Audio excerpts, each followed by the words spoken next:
Welcome everyone to our 2017 forecast and beyond. Before we get started in tonight's material, first of all, our housekeeping slides that we always share with you. Here at EAN, you can study with us 3 different ways. You can listen to our free weekly audio podcasts. You can subscribe to one of our 3 Astro Library sections. And of course, you can always participate in our multimedia course and study evolutionary astrology directly with us. Here's a slide on our Astro Library. We've taken a dozen years worth of materials and divided them up into 3 different sections, as you see on your screen. You can subscribe for 1 month, 6 months, 12 months, or you can do a monthly recurring that you can cancel at any time. And you can also subscribe to all 3 sections at once if you would like as well. And Leroy, did you have a handout you wanted to share? Yeah, Kimmery, I'm going to go ahead and send out a PDF on those Astro Library subscriptions. You'll also see in that PDF that there's a direct link to see the content in each and every section of the Astro Library. So, you know, if everybody's familiar with their control panel now, you expand that control panel and look for that area called handouts down below. I think it's the second to the last area of your panel, and I'm going to go ahead and I think I put that in there now, so it should be available on your handouts area of the website. Just also as a reminder for those newer to these webinars, that Q&A pane, that questions pane, is designed to kind of ask questions of Kim Marie or myself, and I can pass them along to her if it's relevant to the material. Again, make sure you ask your question in third-party vernacular. This is not a forum for personal readings, okay? So look for that PDF. It should open right away, and you'll see a couple more links to all that content in the Astro Library by title. All right, thank you, Media Monk. And here is our evolutionary astrology course. We have 3 segments. Segments 1 and 2 are available with materials, which is the binders and the DVDs, or they are available digital only, or you can get both the materials and the digital access. If you need any help with that, of course, you can always contact Leroy here as you see on your screen. Phone number 605-348-5111, or you can email MediaMonk at evolutionaryastrology.net. And so as we move into our material tonight on 2017, I want to share with you a recent article that came from The Nation magazine, one of my favorite alternative progressive magazines, and this is from their most recent issue. Violence is the method by which the ruthless few can subdue the passive many. Nonviolence is a means by which the active many can overcome the ruthless few. I think this is the theme for 2017. As many of us recognize from the U.S. presidential election and any international listeners, thank you very much for allowing me to use my U.S. perspective in this forecast. Many of the themes we talk about will be relevant probably all over the world. The quote you're looking at is by Jonathan Schell, and the Nation magazine partnered with a couple of other people, and they created this annual award. And this is the first time they've given it out, and it was given to Bill McKibben. And I gave you a link in the Nation. I highly recommend subscribing to this if you are interested in how we can move forward in a progressive way. This article is actually the speech he gave accepting this award. And so he talks about this quote by Jonathan Schell and his ideas on how we can relate to this and activate moving forward. If you don't know this, Bill McKibben is a climate change scientist, and he's one of the leading ones. He's active with the 350.org organization. In essence, basically, they're saying that if we warm the planet more than 2 degrees Celsius beyond where we were from the pre-industrial age, then we could easily set ourselves on courses with Earth that will be pretty devastating. And opinions vary, but if I'm remembering correctly, I think we're right at about 1 to 1.5 degrees Celsius above the pre-industrial age, so we're almost there. And if you go by some of the recent appointees to President-elect Donald Trump's cabinet, I'm calling them the Billionaire and Military Club. Many of his cabinet appointees are totally against working with climate change, even though the U.S. military has taken climate change into all of its projections for the future and operates that way. Stay tuned. More on this, and we'll see how this happens to move along here into our future. So 2017 is starting a brand new 9-year cycle. In numerology, you can add up the numbers as you see on the screen, on your screen. We reduce a single digit. So 2017 is a 1 year. 2018 was a 9 year. So every time we have a 1 year, every 9 years, this is new beginnings, new ideas. This is initiating a new 9-year cycle and how we're going to move forward. And so this particular cycle is now going to last from 2017 to 2025. So everything we start this year, we're going to be working through, experiencing, dealing with, creating for the next 9 years. Now, 1 years and 9 years always interact with each other. And so as we've just finished up a 9-year cycle in 2016, if anything's left over from that old cycle, it can still come up in 2017 to bring it to some type of resolution and completion. One of the major trends that I see that we didn't deal with in the last 9-year cycle was our monetary policies to actually separate commercial banking from investment banking. And if we do not work through that issue, and with this new administration in the US, chances are we won't, they're going to make it even worse. This 9-year cycle could see us repeating some of the economic issues we saw in the last 9-year cycle. For those of you who don't remember, 2008, when Pluto went into Capricorn, that's when we had our last financial upset. And we could find ourselves again repeating this somewhere during this 9-year cycle. I want to share something with you that I didn't realize I didn't make a slide for until a couple of minutes ago.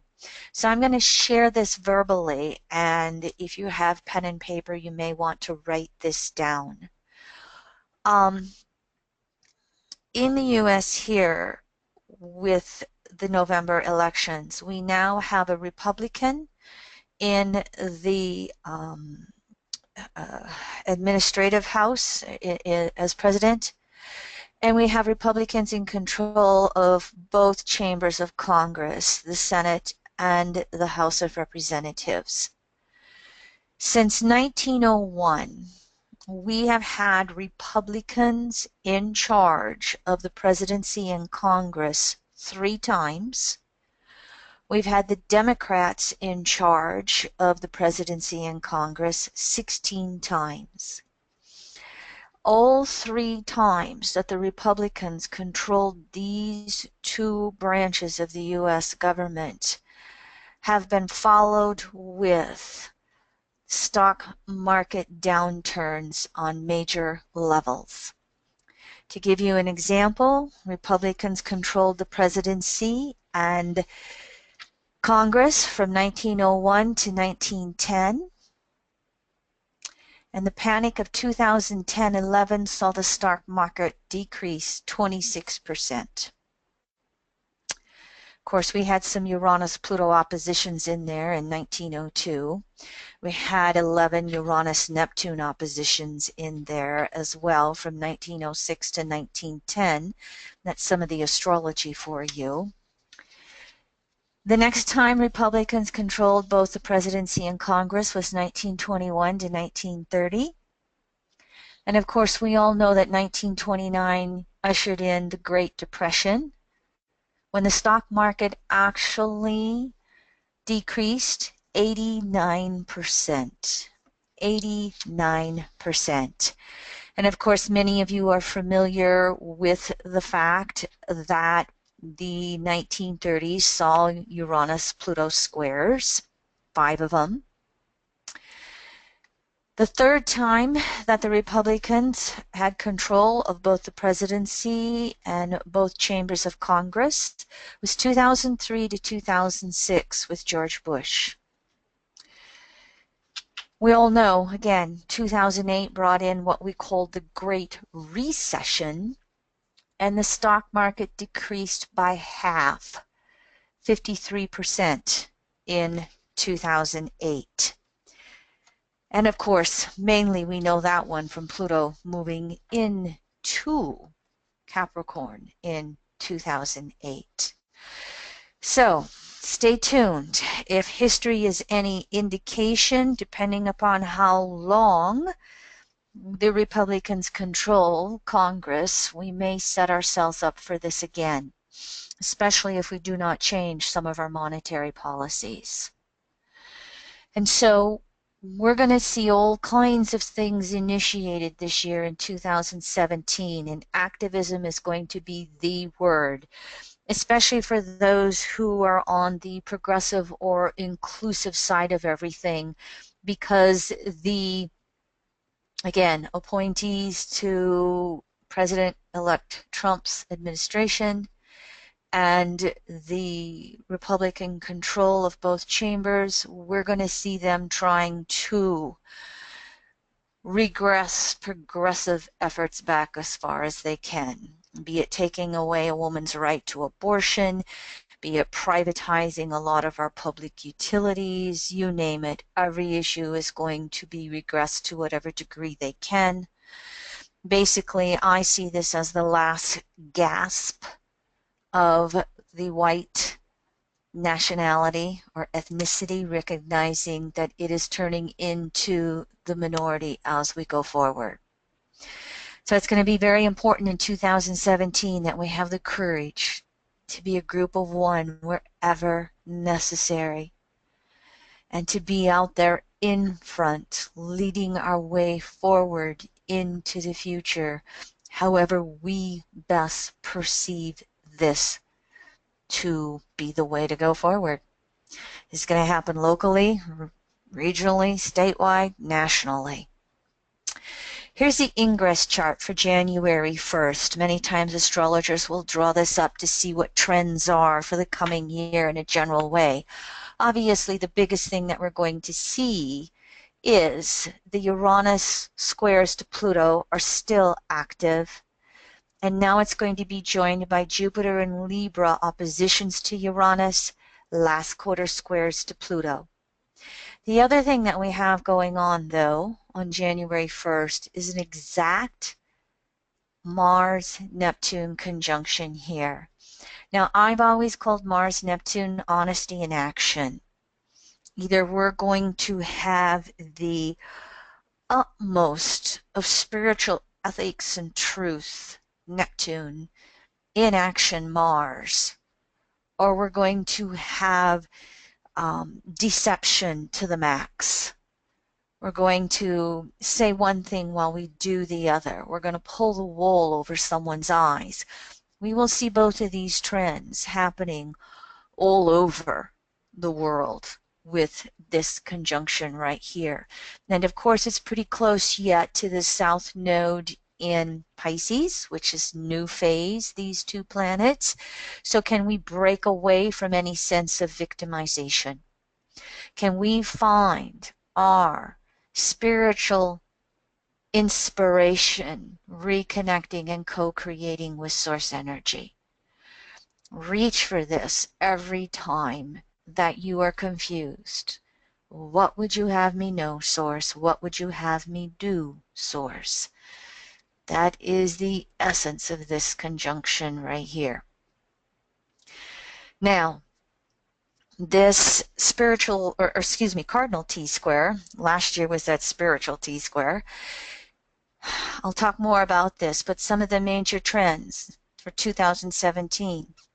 Pluto in Capricorn, of course, will attempt to maintain the control. The plutocrats, the corporations, the privatizing of everything, as I said. Uranus in Aries is going to continue to try and break things up. So this Cardinal T-Square with Jupiter, we're going to initiate any and every area.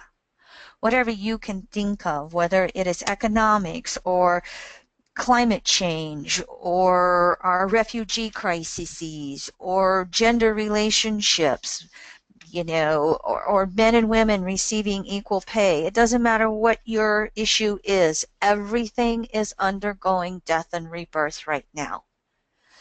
And nothing is guaranteed. It's going to be written into the future to the degree we become active. Now, what happens between these two planets and cardinal energy in general is that there's always the security versus insecurity. EA calls it 2 steps forward, 1 step back. So human consciousness has a tendency to backtrack to security, especially when things are unknown and become insecure. How many of us project the past forward? How many times do you want to set up a goal and you don't quite make it? We go back to security until we're pushed forward strong enough. And this is where evolving forces must overcome resisting forces. We resist for security reasons until evolution becomes strong enough that we can no longer resist. When the resistance is strong, we create the cataclysms to move us forward. What we will also find here, this is coming off of the spiritual T-square from last year with Jupiter and Virgo to Chiron, Neptune, Pisces squared by Saturn and Sag. Our history and the U.S. history, worldwide and in the U.S., is full of this inclusiveness versus exclusive. And so this struggle is going to be emphasized all over the planet, all over any country. You see the Pluto and Capricorn crackdowns of control. You see the Uranus and Aries struggles. And so Jupiter as a conscious planet, and Jupiter to how we socially expand and grow in Libra, will have a lot to do with all of this. We will also have the Venus retrograde come into play here. Venus is going to be retrograde in Aries back to Pisces. I want to say March 3rd through April 15th. I have a slide on this coming up. This will cause us going back into Pisces to review the spiritual T-square that I talked about, to review what are our ultimate values and principles, to go for the spiritual truth versus buying into distortions, to again move through the inclusive versus exclusive situations. Its retrograde in Aries will then activate this cardinal T-square that I've just started speaking about. This will also help bring out the social activism. It can also bring more of violence versus non-violence issues. Venus in Aries is the warrior goddess, and Venus in Aries can initiate war just as easily as Mars can. Quickly, you know, we've moved through these 7 waxing squares between Uranus and Pluto, 2012 to 2015, 8 to 16 degrees Aries Capricorn. Here's the big point. Uranus 90 degrees past Pluto is Yang phase. This is why we're seeing so many things bust out, break free, move forward in both conservative and liberal populism levels. These two planets will have this 10-degree orb of their square all the way through 2020. So 2017, 18, 19, 20 with this yang phase. Button down the hatches, decide how you're going to be active. There's no sitting on the fence. Not very easily, let's say that. The degree of change to be created in this 1 year will depend upon your degree of involvement. And as we said before, the insecurity of change creates the choice to cling to the past, which is Pluto in Capricorn, or to become part of the change and initiate the change with Uranus in Aries. There are those who will float in the middle and be apathetic and choose the winning side. This was active in the U.S. presidential election by those who couldn't bother to vote. It's going to become increasingly harder to sit on the fence. Here's the polarity points as a quick reminder. The opposite of Uranus in Aries is Libra. Fairness, equality, objectivity, relationship evolution, sharing, giving, unity and diversity, the psychology of listening. The distortions become extremism, inequality and elitism, and war. The polarity of Pluto in Capricorn is Cancer, and this is family, community, tribe, the populism that we've seen come up in both liberal and conservative circles. Gender fairness, emotional health and balance, and inner security as this outer world changes.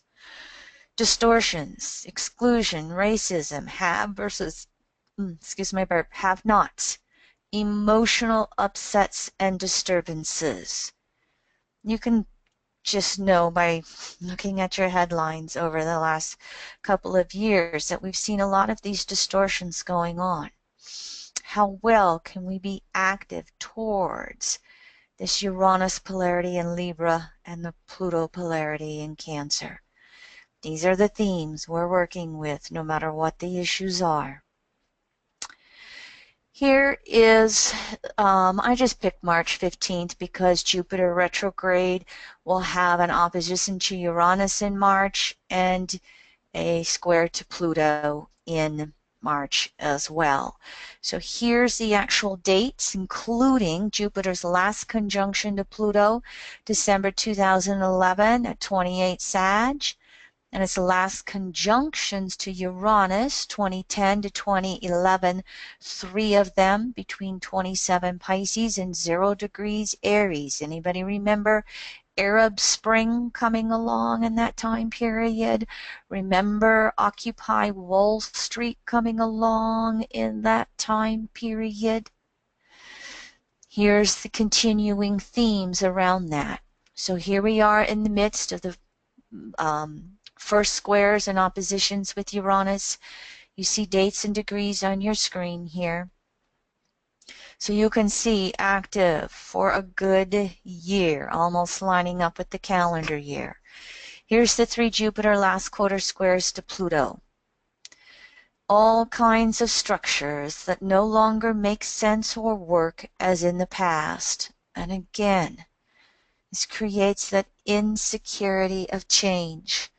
So, last quarter square, crises in consciousness. Who do we believe? Jupiter. Who do we trust? Jupiter.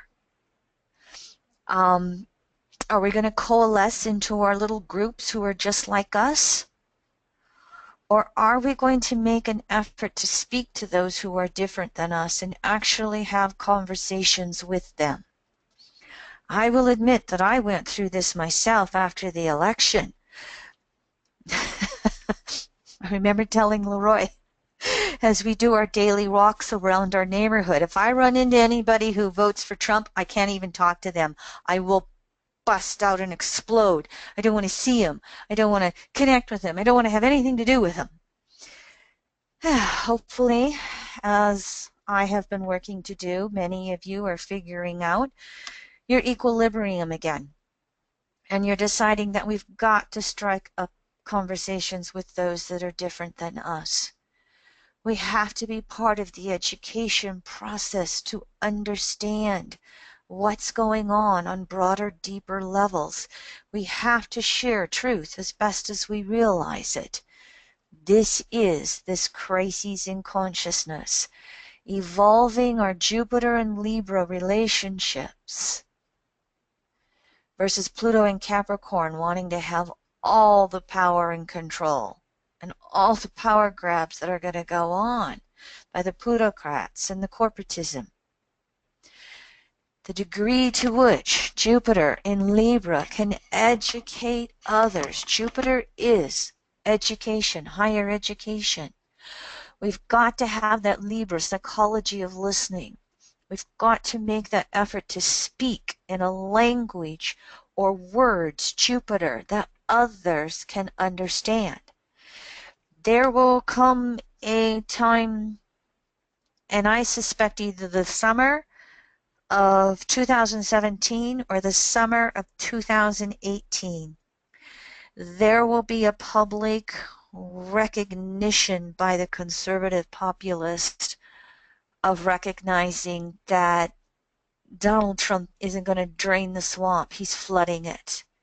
He would not be making the cabinet posts that he's making if he was really going to act in the ways that he spoke on the campaign trail. Here's the Jupiter-Uranus oppositions. This is innovation and evolution of the individual and societal belief structures. Oppositions are halfway points. And so these oppositions are going to continue that inclusive versus exclusive populism. The Pluto polarity point, Cancer, is community, groups, tribe. That's the populism. And when it's exclusive, Cancer, it becomes nationalistic. And when it's inclusive, it's the unity in diversity of Uranus. So you can see me versus you, us versus them. I'm right, you're wrong. You saw the distinct polarizations in this election. Will this continue?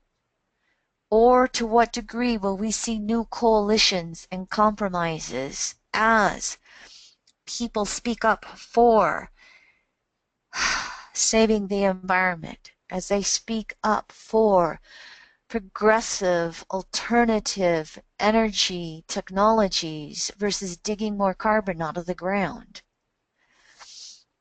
And the same thing, will happen in areas of economics, in areas of civil rights, of voting rights. We will also see these two planets bring more and more technological upsets and breakthroughs. More on this last point here in a couple of slides as we're going. Here's something nobody is recognizing. These are those minor aspects, semi-squares and sesquisquadrates, that do not really get spoken about much in astrology. Uranus will make 5 waxing semi-squares to Neptune, as you can see on your screen, from 2017 through 2019. 1993 was when they had their 3 conjunctions between 18 to 20 degrees Capricorn. Uranus and Neptune are a 172-year cycle evolving our collective social beliefs. They had a conjunction in 1820, they had 3 of them in 1821, 1993. They're going to have another series of conjunctions in 2165. What's significant is all 3 of these conjunction series will happen in Capricorn. Capricorn industry, technology, workforce, work equals God. Corporate, corporatism rules. Now, these waxing semi-squares is going from new phase to crescent phase.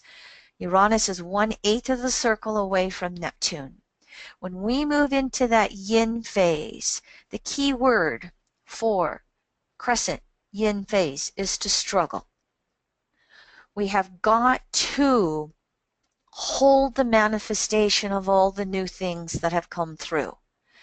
In other words, crescent phase from 45 to 90 degrees must maintain and support the new trends. The opposite phase of crescent, which is disseminating or society, will resist these changes because of the insecurities that they create. So these Uranus, Neptune waxing semi-squares are also a part of this conservative backlash that we see taking place all over planet Earth. And so on deeper, subtle levels, we're all questioning, how do we move forward? Uranus will have that avant-garde who's always leading the way. They'll have the Saturnian dinosaurs, which will resist change to the nth degree. And then Uranus will have all those that float in the middle, swayed between moving forward and resisting. All of that is taking place. Now, the 1820s conjunctions accelerated the Industrial Revolution. And we had massive social displacements as machines replaced humans, including the kids. The 1990s conjunctions accelerated the technological revolution. We didn't have smartphones when we had the 1993 conjunctions. Look at all the electronics that we have between 1993 and today, in the last 2 decades.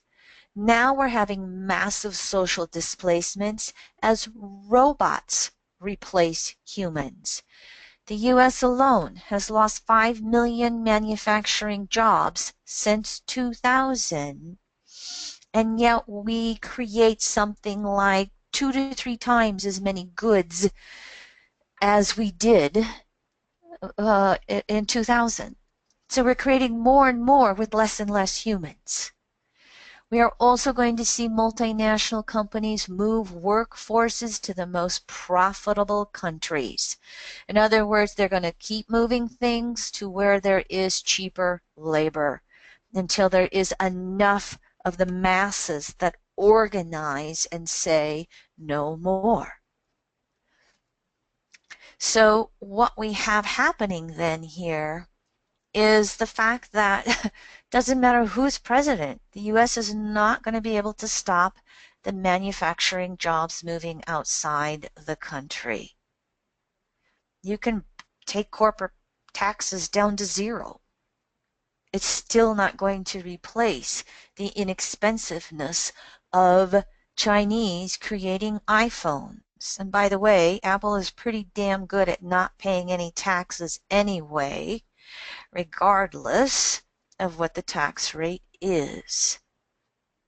So what we're having with this last Uranus, or the current Uranus-Neptune cycle, and this mini crisis of half a square, is we need to invest in advanced manufacturing, which of course requires higher education, either specialized what do you call it? VOTEC.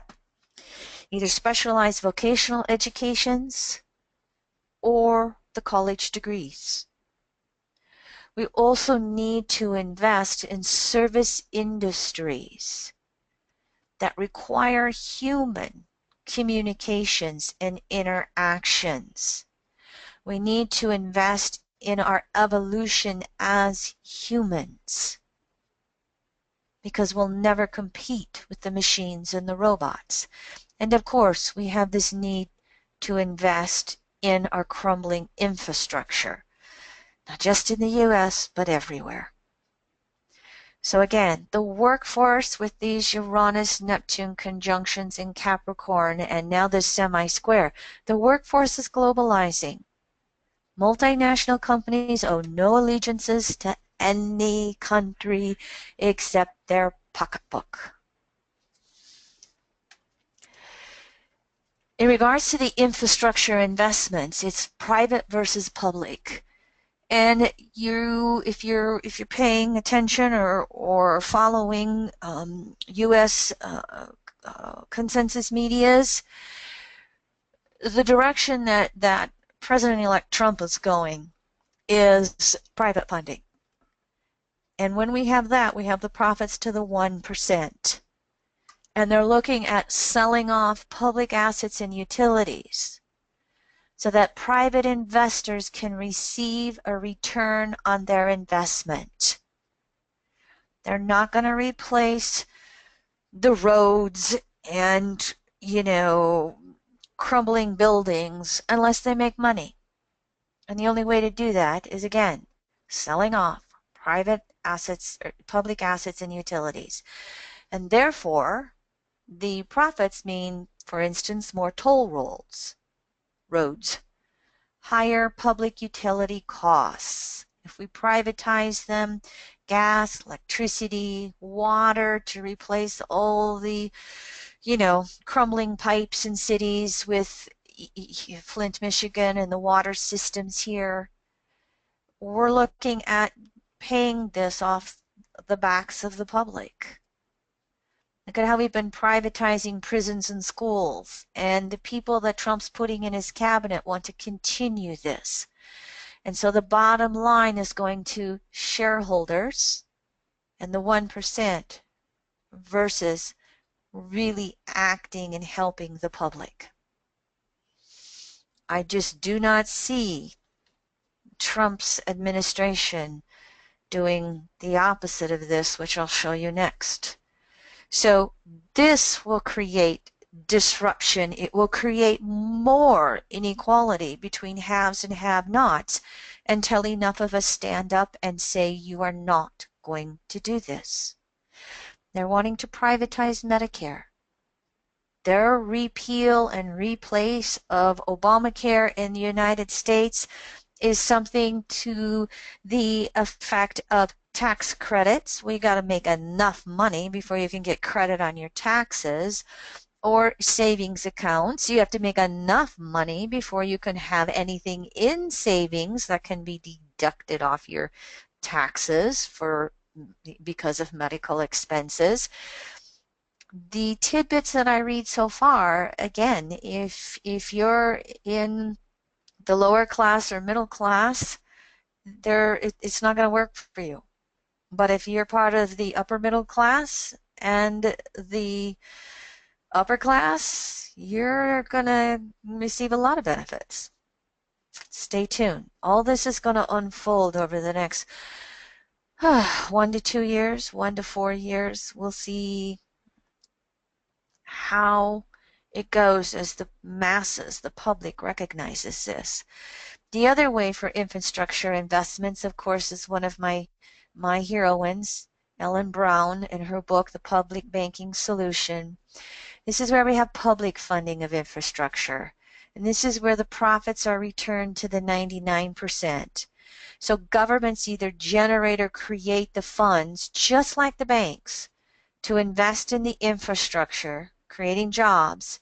And they can do this at no interest rate whatsoever, or low interest rates, all explained in her book here. In other words, cities, counties, and states create their own banks, just like the Bank of North Dakota did in 1919, almost 100 years, to fund infrastructure projects or partner with the private entities. When it's publicly funded, the return on the investments, the profits, it goes back to the government or the people. Government is the people. And this generates real growth for the good of all. Again, this private versus public infrastructure funding will turn out to be a major issue. We have no choice, Capricorn, with infrastructure crumbling. How many cities have, 100-year-old water pipes, etc., etc.? Now, if we would go this way and really put it into divesting ourselves from carbon and really going after wind and solar and even nuclear fusion, not fission, atomic bombs, but nuclear fusion, if we would go towards these ways, we could create a lot of robust growth in society, again, for the good of the 99%. The story remains to be written. We also have Saturn making 3 waning trines to Uranus. And trines are ease of effort, and they are the rewards of prior efforts. They're also what I call a couch potato aspect. It's just too easy to do nothing. So these trines basically have us adapting to the changing world of both beliefs, Sagittarius, technology, Uranus in Aries. So we can continue to see a lot of creative innovations and technological breakthroughs. We also, with this, can see opportunities for collective organizing, merging different social issues, for instance, recognizing that becoming active in the environment and climate change and green energy can be good for labor. We can recognize different social groups that can come together. Those who want to metamorphose monetary and economic policies, though with those who, you know, are people of color who need more jobs. There's all kinds of ways these different social groups can come together. The distortion, the couch potato part sometimes of these trines is that we're going to have what we call the con artists selling us something as change, and it's really just projecting the old ways forward. This, in some ways, is exactly what we see going on with Donald Trump, bringing the jobs back and talking about how, for instance, some manufacturing place, I don't remember, Indiana or Ohio, I think it was Indiana, he saved 1,000 jobs. Well, actually, it was more like 800 jobs that the company decided to keep in the U.S. What didn't get reported in the news, there's still 1,300 jobs that the same company is taking to Mexico. So he didn't save all the jobs, he saved less than half of them. However, that's not how it was sold, that's not how it was spoke about. These waning trines will bring about a lot of unfoldment with the whole media issue, with what we call the truth versus lies things, and all the misinformation that was coming through with this last election. And somebody spreading the lie, and it's taken as truth on social media. Stay tuned. This will be in the news more as well, as we look at this whole situation with these waning trines in 2 fire signs. The other thing you may have noticed is that as the U.S. Central Intelligence Agency, CIA, Central Intelligence Agency, was releasing the information about hacking of both the National Democratic and Republican parties, but they only released the hacks on the Democratic side. So this whole thing of the CIA stating that they believe the hacks not believe, their research has shown the hacks came from Russia, released to WikiLeaks, and then shared only on one side. And we have Donald Trump in complete denial with his own intelligence agency. That's that trine confusing things. Again, trines are not always the most beneficial or harmonious. Sometimes it's quite easy to pull the wool over someone's eyes in this regard. As you look at these waning trines, you would want to be asking, what is my role in my society? How do I want to be a part of moving things forward?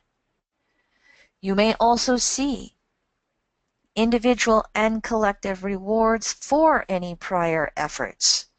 And this is of both a positive and negative nature.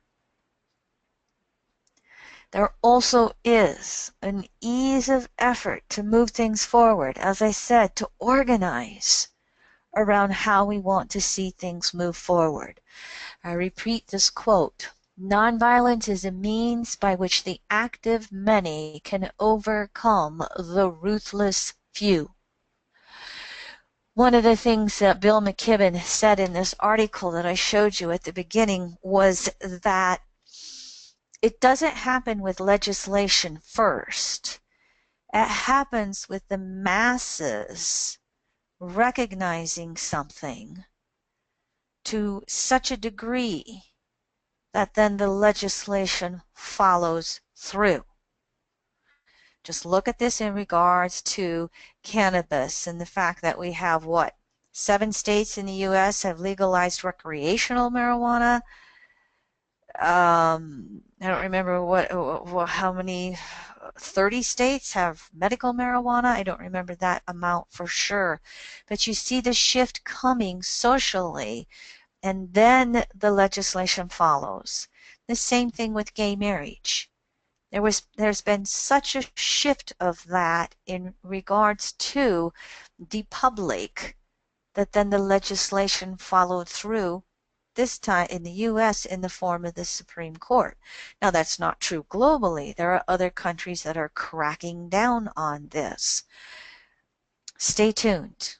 We'll see how well we can utilize these waning trines to move us forward. Saturn also makes last quarter squares to Chiron. This is finishing up that spiritual T-square from last year. Saturn had last quarter squares to Neptune, 2016, last quarter squares with Chiron, 2017. This is where we can have some disillusionment with our world, with the world, and whatever our role is in it. That last quarter crises in consciousness moves us towards reaching for spiritual breakthroughs, deeper understandings. As it is still activating that spiritual T-square, we can re-imprint a sense of powerlessness. There needs to be a willingness to self-heal, and there needs to be a willingness to help others. Chiron in Pisces. I see this as activating social movements as well. Seeing the unfairness that comes through, seeing somebody be hurt, or Black Lives Matter, shot in the back by a policeman who then is caught on camera by a citizen moving the evidence, and they have to declare a mistrial because they wouldn't follow through on what was there in black and white, a video showing it. There's such, we're still in the midst of all the spiritual crises going on, and these will continue.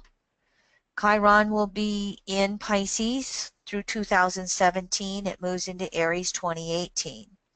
This will be, the spiritual crises will evolve and continue all the way through 2025 when Neptune goes into Aries. Then we'll see some real spiritual rebellions take place. Now, we have some other Jupiter aspects in 2017. Jupiter makes waning inconjuncts to Neptune. So we have disagreements with others in regards to belief systems. We buy into beliefs, whether they're real or distorted. These aspects can bring those social clashes with each other. It's possible that we might have some real discussions about unity in diversity. Jupiter also makes 3 waning inconjuncts to Chiron. More of the same.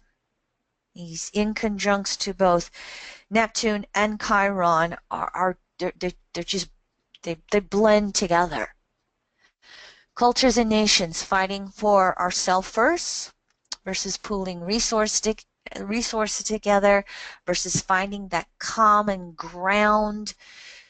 Even with beliefs, can we agree to disagree? Can I respect your beliefs? You respect mine?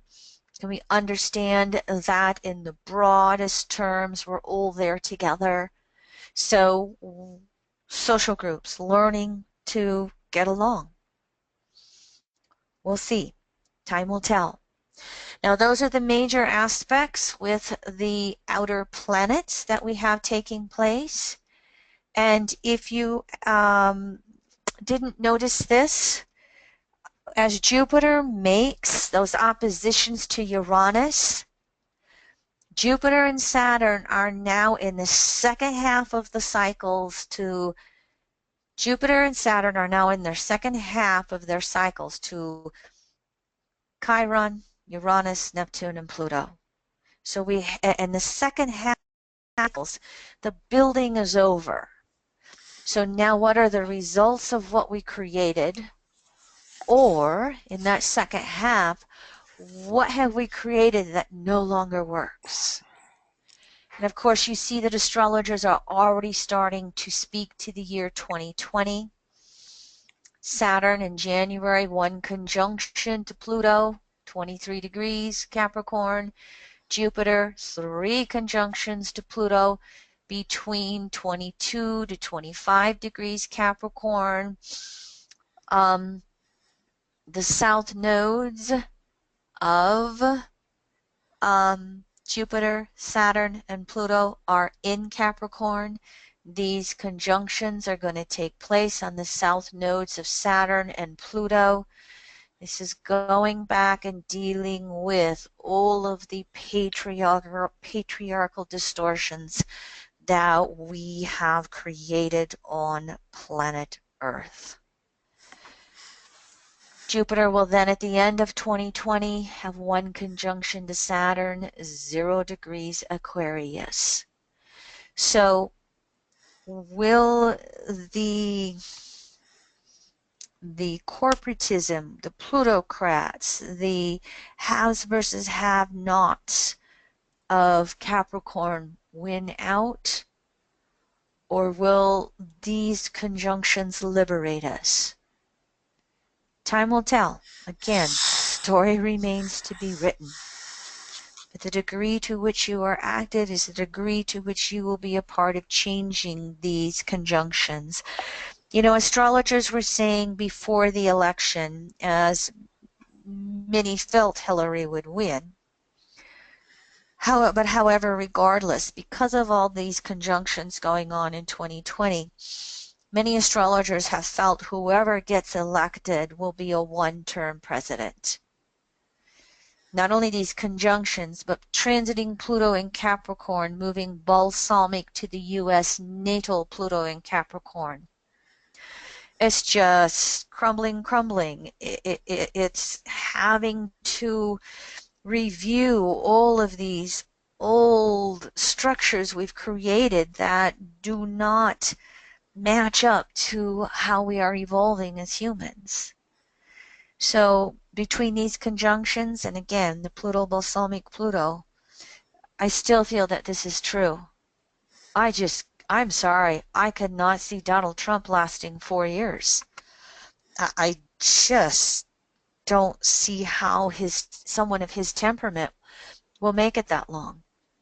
And if you didn't catch him on the news, he actually had some interview, I don't remember who it was with, think it was an interview about the CIA, and he spoke up and said, well, over the next 8 years, stay tuned. I'll try not to be, I'll work with my objectivity here. So Donald Trump, I really put him in evolutionary astrology terms as third stage consensus. Consensus, approximately 7 out of souls on planet Earth. They consent. They work with the masses. They follow the lead cow. Cowbells around their neck following the lead cow. Third consensus is figuring out how the system works, and therefore how to organize it, how to manipulate it, how to control it, how to run it. Not everyone who's third stage consensus is trying to manipulate or take advantage of the system. In Donald Trump's case, as you look at the history of what he has done, he has very much manipulated the system.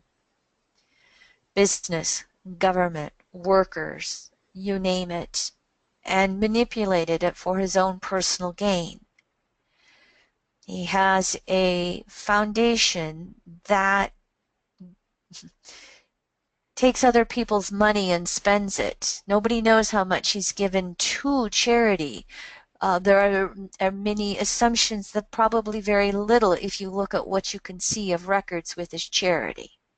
The $10,000 photo of himself that he used his charity to purchase. This is some of the egoic distortions that will happen with third stage consensus.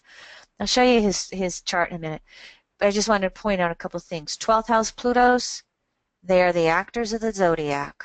Who is the real Donald Trump? The Gemini, Sag, he's a sun in Gemini, moon in Sag. That full moon with the nodal axis there, there's the two faces. There's the truth versus lies complex, and I just don't think this guy has much of a conscience.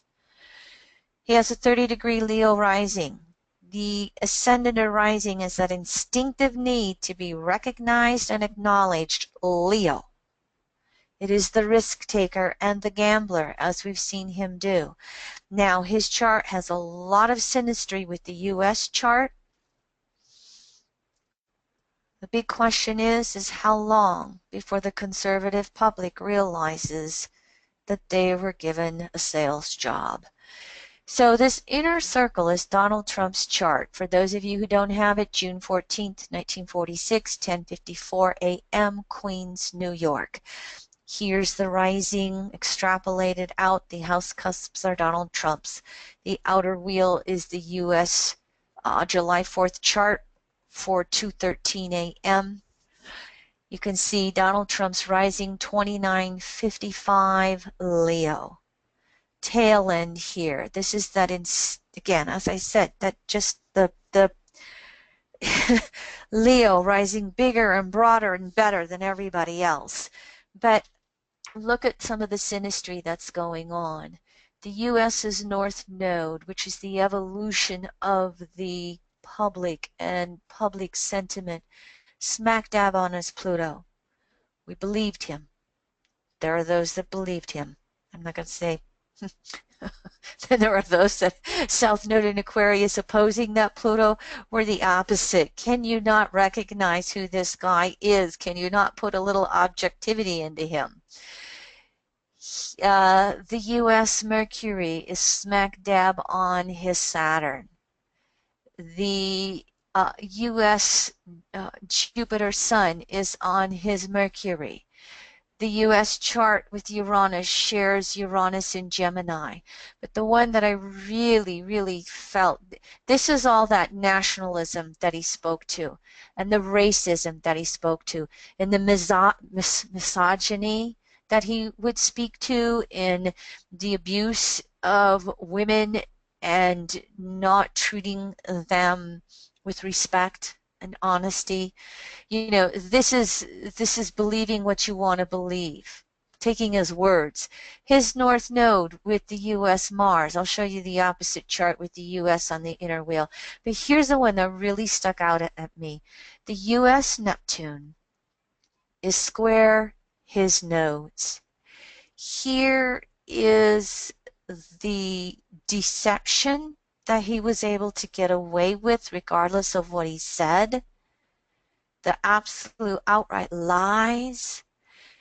And here was the projection of many in the public who wanted to believe what he said.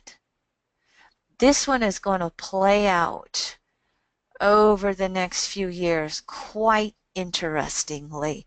Let me show you another chart here. Here's taking it just the opposite, all right? Here's the U.S. Gemini rising chart that I use for 2:13 a.m. on July 4th. Here's the 7-degree Gemini, all right? Here's Donald Trump's planets around it, so you can still see. Here's that U.S. Neptune that is square the U.S. Mars in Gemini. And here's how Donald Trump's chart comes right on this here.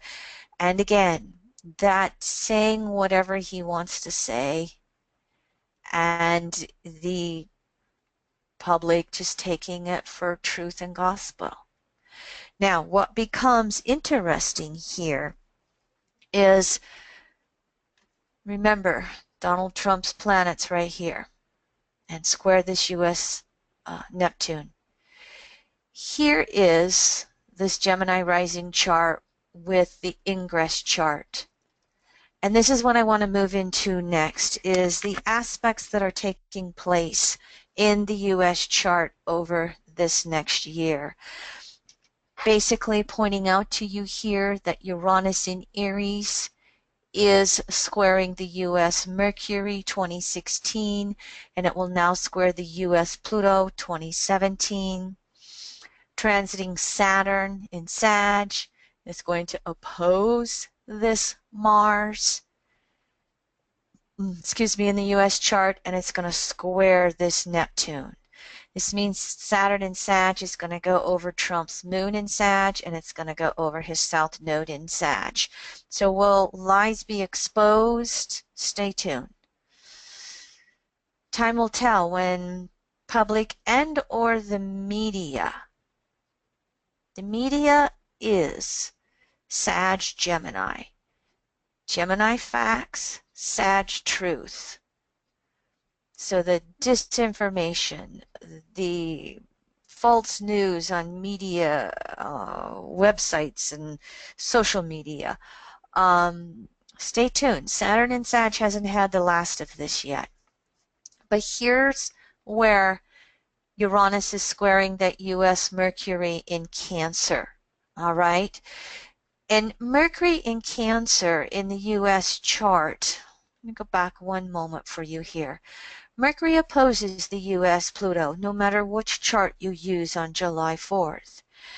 This is the nationalism. This is this racism. It started with whites versus Indians, and it included the blacks coming in as slaves. Cancer has long been known as an archetype for the black race because of Cancer relating to Africa and so much of the human exodus coming out of that northern African area. And so Uranus in Aries, Uranus can be elitism. Uranus in Aries can be that Aryan race. And square this, it just exposed all of the U.S. racism, all the nationalism, all the protectionism, all the me versus you. And as we see here, the Uranus squares to Mercury were mainly started summer of 2016. We're going to have one more in April. Then we're going to have the waxing squares to the U.S. Pluto. So Uranus in Aries is going to be activating the U.S. natal Pluto next year. We won't see Pluto in Capricorn over the U.S. Pluto until 2022. But here's one of the first major hits to the U.S. chart. And so, as I've been saying, all of this has been exposed. You can see that all of this that I was just talking about, and that U.S. history full of inclusive versus exclusive trends. Inclusive. Give me you're tired, you're downtrodden, that is on the Statue of Liberty, versus exclusive, build a wall. We swing back and forth in the U.S. with this, and it is coming from the Sun in Cancer square Saturn in Libra. Are we going to have fairness for all, or are we going to have the control of others, Libra? It also comes from this Mars in Gemini square Neptune in Virgo, and the Mercury-Pluto opposition. Those are the three major aspects that create those swings back and forth between inclusiveness versus exclusiveness in the U.S. chart. So stay tuned. These issues are not going to go away. They have been broken out onto the collective consciousness in the U.S. and even by extension to other countries. How we are going to deal with it remains to be seen, to the degrees of activism that we're going to see go on and take place. Now, the other thing that is happening is transiting Neptune is also activating the U.S. Mercury-Pluto oppositions over this time period as well. And essentially, this is also part of this picture of having confusion around what is true and who to believe. So, you know, again, I don't need to repeat myself. You're getting the questions of what I'm saying, and to repeat one more time, if any of you have questions, you're more than typing them into the board with Leroy, and he will interrupt me whenever he needs to by something that he wants to interject. All right, I'm going to take a drink.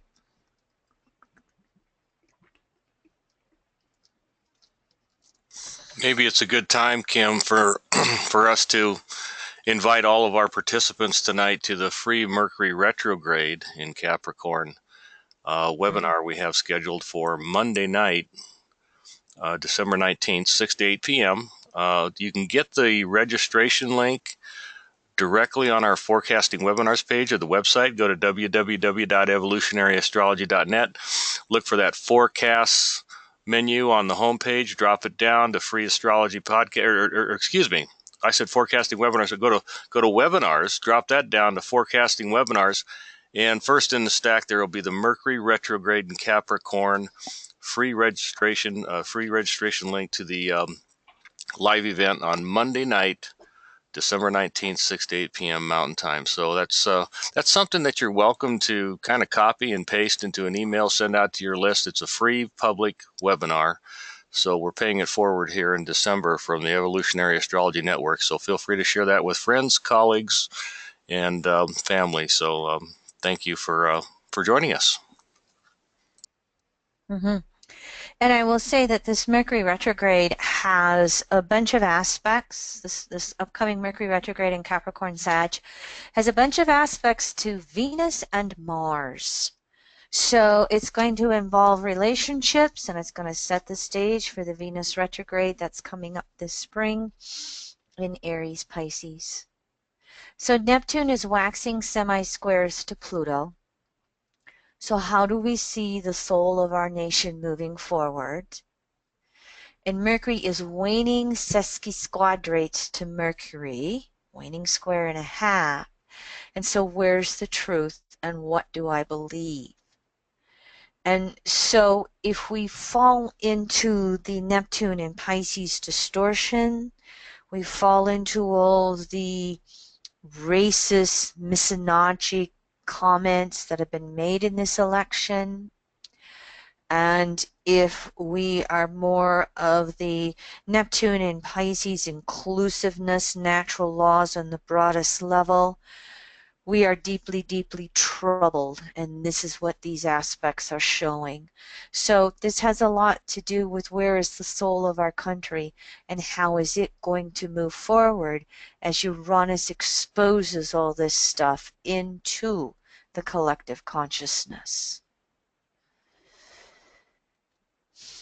Here's this chart again, and just so you can see this, here's Neptune, half a square beyond the U.S. Pluto, excuse me, not transiting, the U.S. Pluto. Neptune's half a square beyond the U.S. Pluto, and Neptune is a waning square and a half to Mercury. So it's having its effect on this, again, polar opposition in our country and how we are all dealing with racial gender issues. Jupiter, oh, let me back up. Jupiter here in Libra, okay, here the outer circle is the transits, and here's this T-square, Uranus, Pluto, Jupiter. Jupiter is going to have a retrograde cycle, and it's going to square a lot of these Cancer planets right here that we see. So, and it's going to have a conjunction to Saturn. Only one conjunction to Saturn. You've already seen it. It's going to have opposition. Oh, no, I'm sorry, 3 conjunctions. It's going to have oppositions to Chiron as it conjuncts Saturn. And then later next year, square to Mercury, square to Pluto, and then it's going to go into Scorpio and square the nodes. I put that in there as well. So here, Jupiter and Libra, are we going to continue with that polar opposition that we see between conservative liberalism? Are we going to find some common ground? Jupiter has had a lot of wounding with this Chiron in Aries situation that we see right here. Will we address it and heal it, or will the chasm widen? You know, for those who hear me speak, I don't like the word prediction. I think that it is, who can predict? Astrology shows us a theme or themes, and it shows us a timing. But how it turns out is up to the free will and free choice of the individual on an individual level, of the collective on a collective level. So for me, it's forecasting. And when you want to forecast in a 1 year with this Cardinal T-Square in the sky, and the Cardinal T-Square so active in the U.S. chart, there's so many ways in how this can go forward, which is why the theme word for me is activism. How are you going to choose to be active? How are you going to choose to be a part of the conversations going forward, the actions going forward? By the time we get to the midterm elections, you're going to see every single political group out there as active as possible. Even more so by the time we get to 2020. It's not going to back down. So Jupiter hits to the U.S. chart. Which groups are going to fight each other? Which groups are going to organize together? Are we going to have fairness and equality versus that excluding again? Are we going to have leaders stating one thing, doing the opposite? Like I said, it doesn't matter where you are.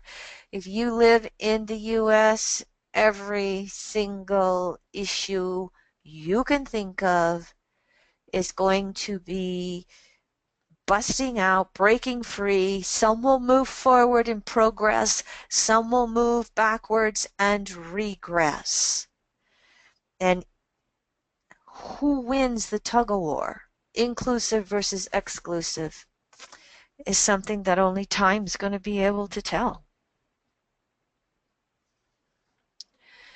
Now, here's that U.S. chart again. The other thing that I had said to you was that Saturn will also be active here in opposing the U.S. Mars and in squaring the Neptune. And remember, Saturn is going to be on Donald Trump's moon in Gemini and his south node in Gemini. So how will truth versus lies be exposed here? Will the public say enough is enough? Actions speak louder than words. Mars in Gemini opposition. Well, Saturn's only going to oppose Mars once, but it will have 3 squares to Neptune.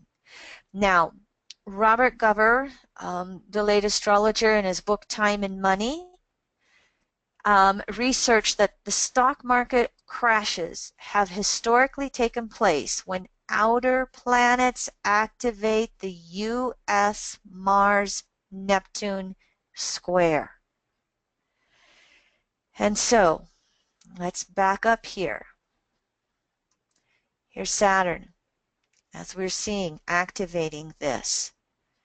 And remember Donald Trump's nodal axis in Gemini Sag, and his Sun in Gemini, Uranus in Gemini, Moon in Sag, squaring the U.S. Neptune.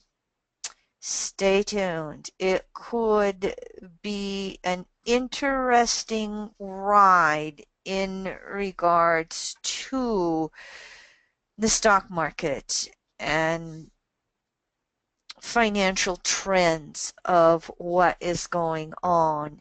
You know, the U.S. stock market, I think it reached 20,000 or something like that. So it's at a ridiculous high.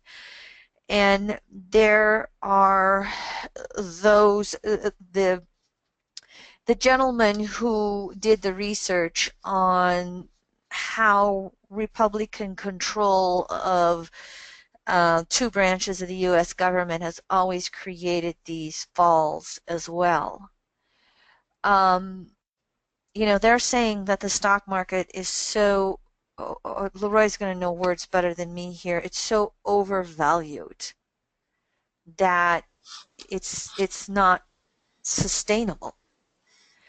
So here's one of these opportunities, and I hear you, Leroy, coming on to. Well, it's they call it the irrational rally because, you know, it's based upon the fact that, of course, Donald Trump came in with all sorts of pledges about cutting taxes, deregulating, everything that the corporate America wants to hear. So actually, you got this uptick, but the underlying fundamentals are still at, you know, price to earnings ratios of most stocks are at historic levels and going higher, and the underlying fundamentals really don't support that. But, you know, I guess everything, you know, when things are very making these powerful moves to the upside, there can be a lot more room to grow. But it wouldn't be a rally for me to get involved with. Let me just say that on a personal level. But hey, stranger things have happened since 1929. That is true. That is true. But if we continue along that trend, as we spoke earlier about infrastructure and whether we start privatizing everything so that more of the wealth goes to the 1% versus the 99%, the Saturn aspects to Neptune and Mars, well, you know, it's sooner or later going to be exposed, and there will be a huge backlash with the masses. And so how far will it go in creating something like that? Here's the other thing to know as well, and again, following what Robert Gover said in Time and Money and how these, you know, downturns have come to hits to the U.S. Mars-Neptune chart. Here's Neptune. When it gets ready to square the U.S. Mars 5 times, 2020, 2021, and oppose its own Neptune, suppose it's Neptune opposed Neptune in the U.S. chart, 3 times. You can see right in here. So this is looking forward at these aspects where, and Mars in Gemini is, saying one thing and acting another way. It's, hearing politicians say we have checks and balances in place when they're gutting them. The Neptune opposition is who to believe. It's the deception. It's the confusion. It's all of those types of things going on. Yeah, deception. And as you look at how, I just want to go add to ahead. that because you're really talking about this irrationality in the market. It can be very confusing. People always follow the herd. You talked about Donald Trump being the leader of the consensus reality and cowbells around their neck. Well, you could argue that Donald Trump invented the cowbell, and he's stampeding everybody into a false sense of security. For example, nobody saw this today, but the market made another all-time high, and the Federal Reserve actually raised core interest rates 0.25%. That's never happened before. And then we just had this vote. Italy is basically broke, more so than even the United States or other European countries, and they had a referendum on that and couldn't. And it came very negative to fiscal responsibility. All of Donald Trump's core uh, proposed tax cuts are going to increase the deficit to some estimates over $600 billion for the next 10 years. So everything that he's wants to get done is going to, over the next 24 months, the deficit could increase to close to $2 trillion a year if all of Trump's policies were to pass Congress.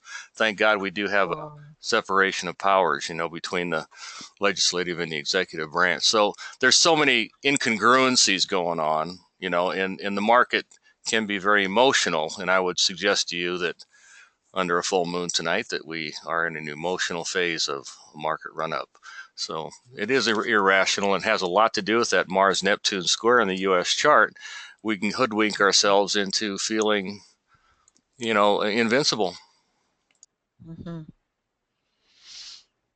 And hence my soapbox of public banking and, Santa Fe, New Mexico and Philadelphia, Pennsylvania are at this point the 2 cities in the U.S. that are leading the way with creating their own city banks. In other words, creating their own bank, which any city, county, or state can do, and putting all of their city assets in their own bank. And as they work with building their own projects, doing their own infrastructure, or even, getting into the lending business with their citizens, the interest goes back into the city bank. And then that interest is, used to reinvest in more infrastructure, in more projects for the public.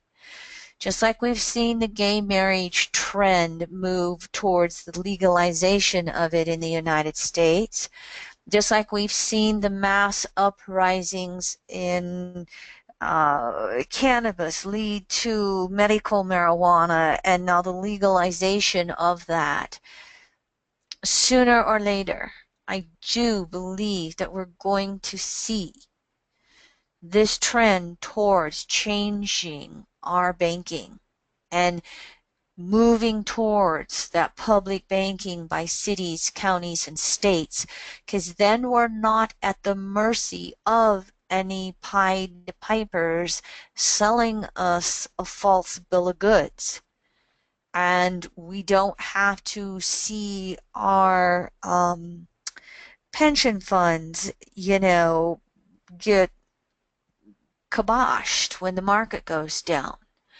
We don't have to be at the mercy of the big banks negotiating the bonds on, public infrastructure at ridiculous rates. Many of these cities that are bankrupt are because they made deals with the too big to fail banks, and they're having fees, and I don't know all the terms for this other than my language.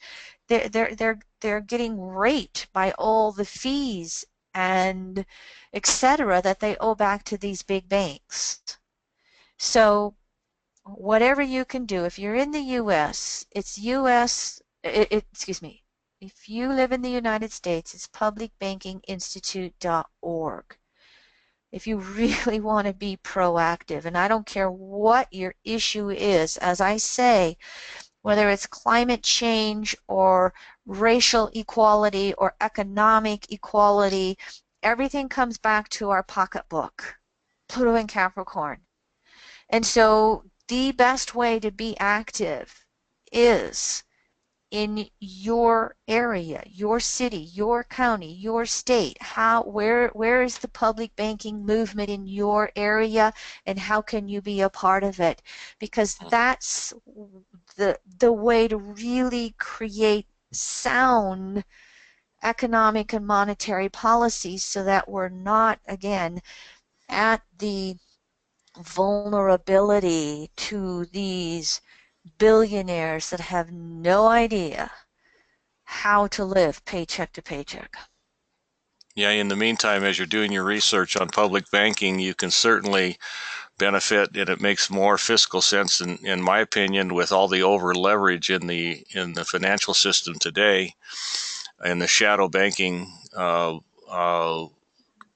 realities that are going on. You'd be better off in your member-owned credit union or a community bank in your local area as you do your research and support public banking.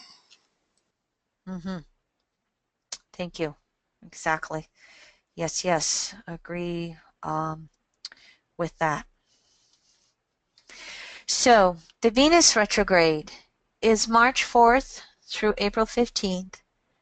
Venus goes retrograde at 13 degrees Aries back to 27 degrees Pisces.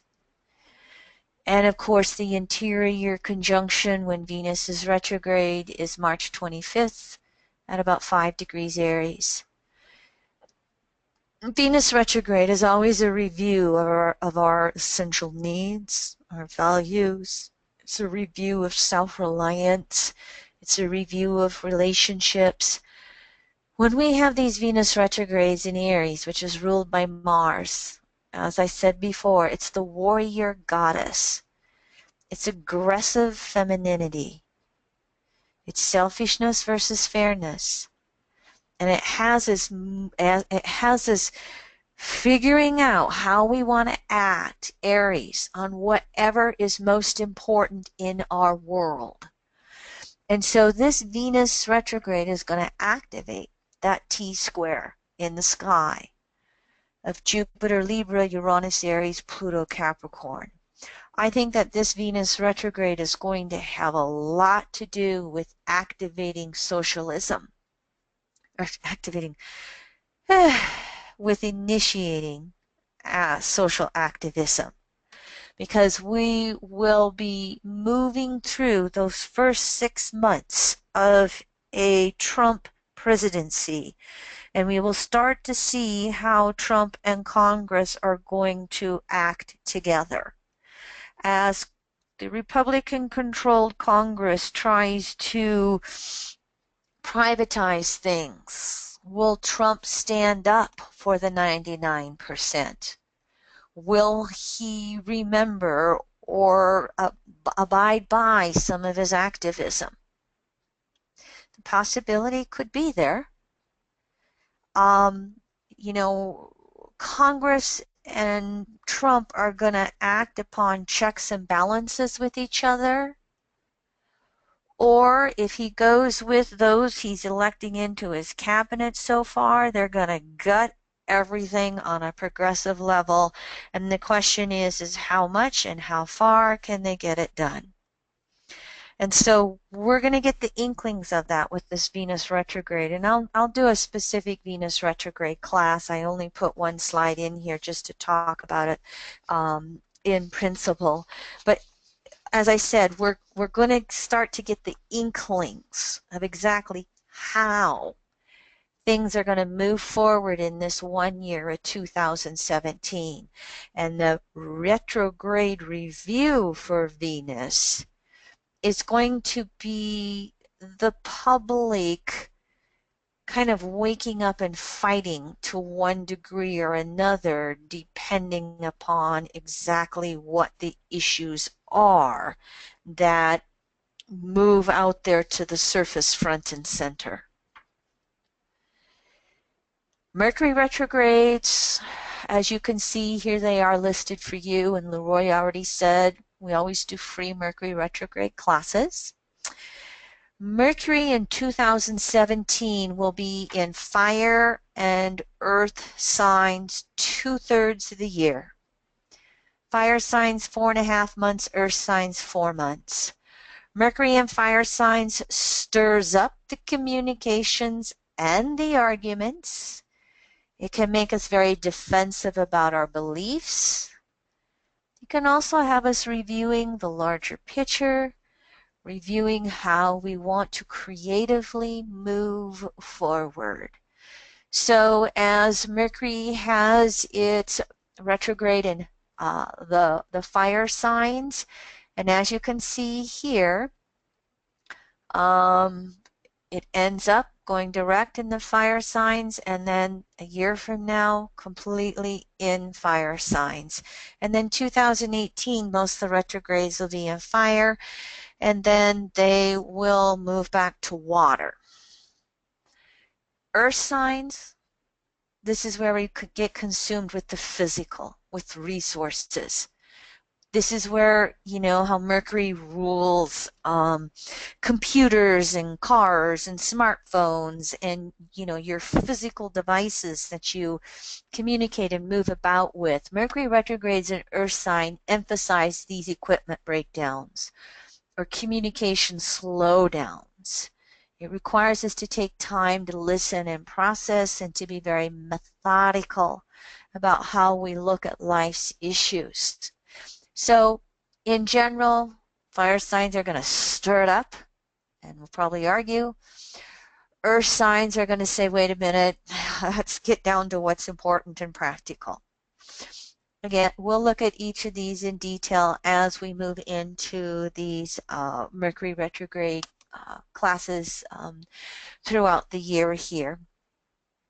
The nodal axis in 2017 will move into Leo Aquarius from May 9th, 2017 through November 6th, 2018. In general, this is going to be working through an emotional evolution in regards to self-love, Leo. In regards to being able to heal trauma, Aquarius. And in essence, we're going to have creative opportunities relative to whatever societal needs are. So this nodal axis, when it moves into Leo Aquarius, will also be part of creating activism. Aquarius is also that group, that tribe. Aquarius is social activism. So are we going to have upsets in regards to, you know, rolling back progressive ideas and equalities, and it traumatizes us and then activates us to move forward? We'll see. Time will tell. What will happen in the summer, June of 2018, is the U.S. will have a public nodal return. Remember, the U.S. has a north node at 6 degrees Leo. It has a south node at 6 degrees Aquarius. Donald Trump's Pluto is 10 degrees Leo, so the U.S. north node is conjunct his Pluto. So all of these issues of equality versus elitism, the activism, the liberal versus conservative populism, creative opportunities, and collective traumas and contagions, all of that stuff can be revisited.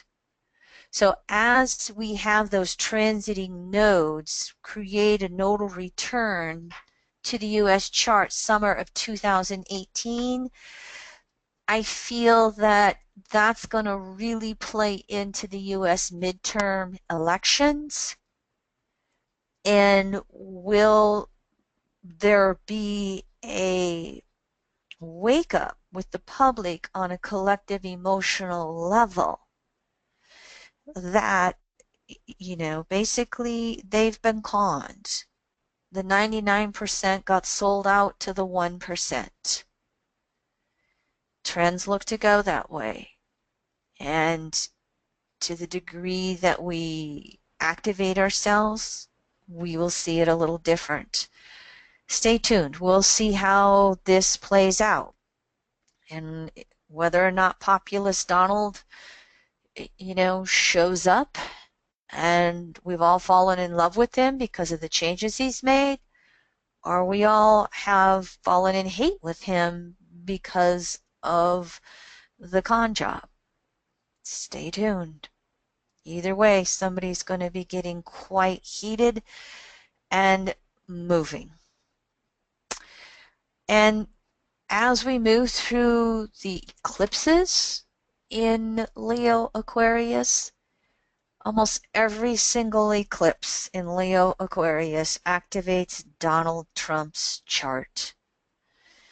And it's ego versus objectivity. It's I never pronounce this word, hubra, whatever. Elitism versus equality. The distortions of Aquarius can be very elitist. I'm better than you. Or it can be the utmost in standing up for equality. Let's see.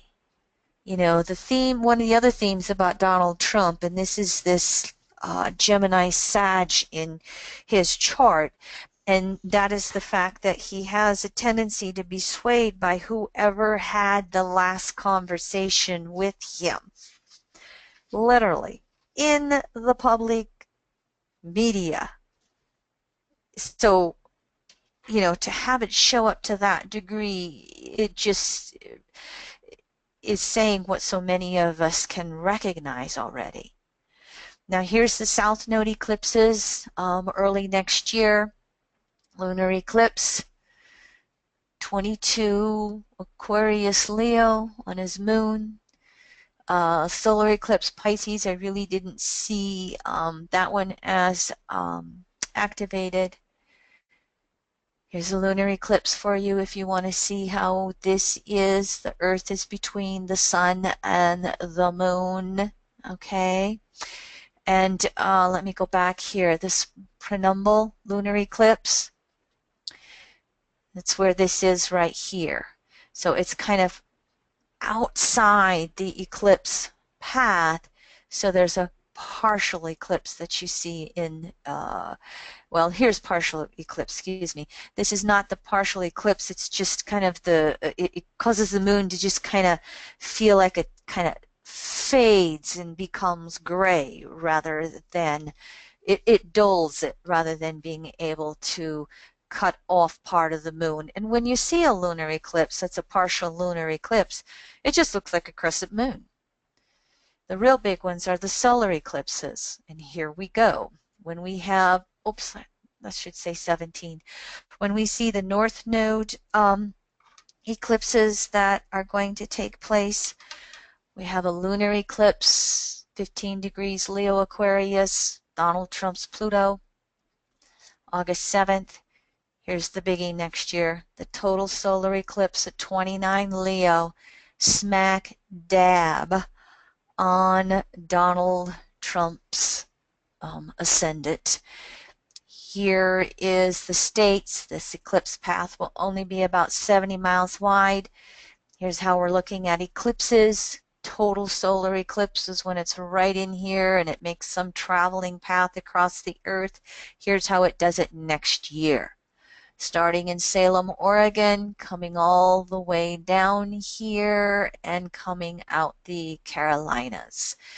Now, we're going to be in Alliance, Nebraska at Carhenge, where it will be total for 2.5 minutes at about 11:49 a.m.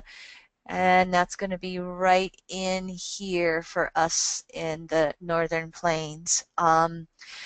Leroy and I had wanted to do an event next year, a variety of issues, the presidential election turning out the way it did, various commitments and travel issues. We just backed out.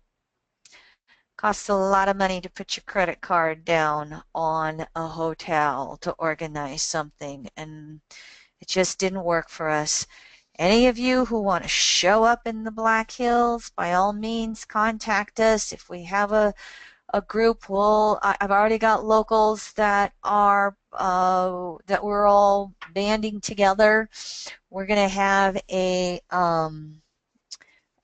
picnic at our backyard. We're going to have a picnic on our backyard the day before the eclipse, Sunday the 20th. We're going to have a backyard potluck picnic, so I can hand out eclipse glasses to everybody who is going to go down to Carhenge and watch it. For those of you who don't know what Carhenge is, you've heard of Stonehenge in England.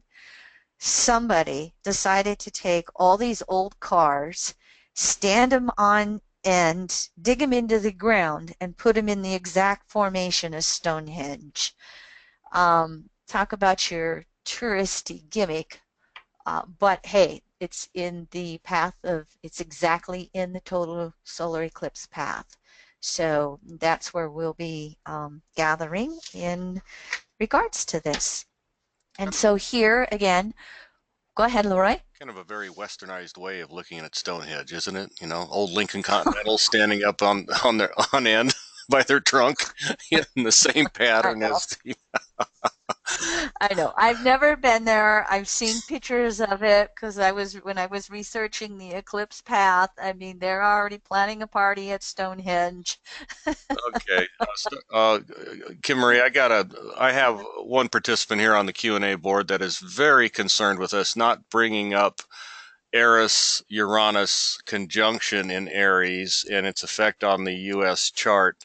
So I just kind of wanted to see if you could throw out a few words about that in terms of that warrior goddess Eris, conjuncting Uranus. And we interacted on the board, and I just kind of threw out there that perhaps that was this year's upset about Hillary Rodham Clinton not making it through in the election. So that was kind of an election surprise on a feminine aspect. What would you have to say about that? Well, I don't have a lot of expertise on Eris. Evolutionary astrology is grounded in observation correlation. So we haven't been observing Eris all that long. Now, Uranus in Aries conjunct Eris in Aries. They're within a degree or two of orb, and I don't remember if they're exact this year 2016 or next year 2017. It's going to continue the upsets. I mean, on the deepest, broadest archetype, I would think because Eris is the goddess of war, and it's in the sign of Aries, and so it emphasizes the war. The Venus retrograde will not be conjunct Aries. It's just Uranus because it's in that 21, 22 degree area, I think. It's just part of the whole picture of just upsetting everything. But it also is. Go ahead. Well, I was just going to mention our good friend Henry Seltzer, right? Wrote the book on Henry that. wrote a book. And he asked me to give a comment on it, and so I read a couple chapters on his book, and my comment on his book was that perhaps in the long term, this will be the initiation to bring back equality between matriarchy, patriarchy. To me, that would be one of the broadest intents of what we could initiate. Again, it will depend upon the degree to which each of us are willing to act, because it's not guaranteed. We could see extremes of patriarchy, even worse, if the masses are not willing to be a part of the movement forward. If we fall into Neptune and Pisces apathy, like so many of our young ones did because they were upset that Bernie wasn't on the ticket, or they believed all the misinformation about Hillary's emails and they couldn't be bothered to vote. I literally finally asked my nephew if he voted, and he literally drove by the polling place where he votes, and he couldn't make his mind up, so he drove on by. So if we fall into the Neptune in Pisces apathy or victimization, then the Uranus Eris conjunction in Aries can activate patriarchal populism more than matriarchal populism, or activate exclusive populism more than inclusive. So again, this is where we have to use forecast versus predict. Mm-hmm. And it's a 1 year. It's all shook up. The rules will be decided by those who show up to be a part of making the rules. So even though I didn't mention Eris, it's themes that we're already speaking to. Thank you. Mm-hmm. This would be, we'll see how this is written. Now, Eris in Aries has been going over the U.S. Chiron in Aries. So if you look at that from the perspective of a white male in the United States, they feel wounded and picked on, and they have decided to activate and fight back, and Donald Trump's their leader.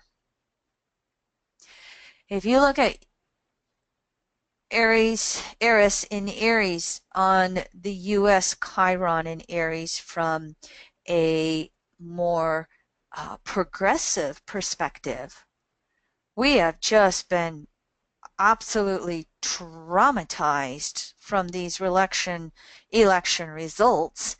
And will we utilize that Aries energy to initiate new levels and new ways of organizing?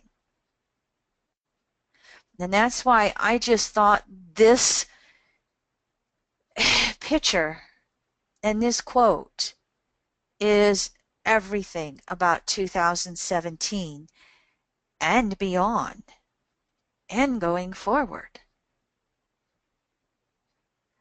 So you can look at this quote by Jonathan Shell and you can see Uranus in Aries in here.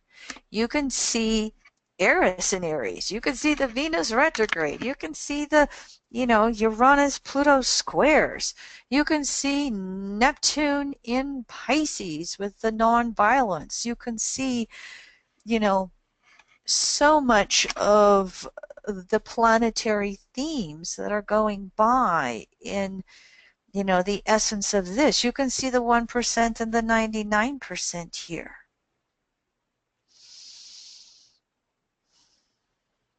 How are you going to show up?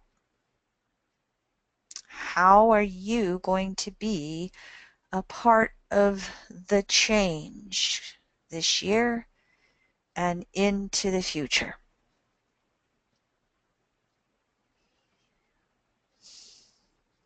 Other questions, comments? Is there anything else I forgot that I didn't, or that I just didn't mention? No. Did you want to fill out Donald Trump's chart in the previous slide, or did we get to the? I think we talked about most of it. Well, what I really wanted to show was here's the eclipse on August 27th, 21st. That total solar eclipse. That will be so close between his Mars at 27 and his ascendant at 30. And so, are we going to be eclipsed by Donald Trump? Or is the public going to eclipse Donald Trump? I will say that, as I've pondered over this month since the election, I just do not see someone of his nature having the patience to stick around for 4 years. I mean, everything that I read and observe and watch, I see the media reaching a point where they just are going to start calling him out more and more and more and more. I see the public, our U.S. Natal moon, 18 degrees Aquarius, or between, I can't remember the Sibley or Sag rising chart where the moon is. Hold on a second. I can tell you quite easily because I've got both the charts here. In the Gemini rising chart that I use, the moon's 18 degrees Aquarius.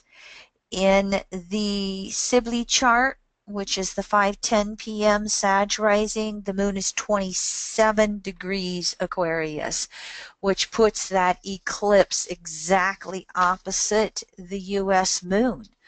So will we find as we move into this summer that the public, moon in a country's chart, moon in Aquarius, that is the community, the tribes, that also is an indicator of moon in Aquarius, the avant-garde groups that are always so socially progressive, and the tomorrow will never be as good as yesterday regressive groups that are clinging to Saturn in Capricorn, and then those in the middle that just ebb and flow. Aquarius is always three groups: tomorrow, yesterday, and somewhere in the middle today.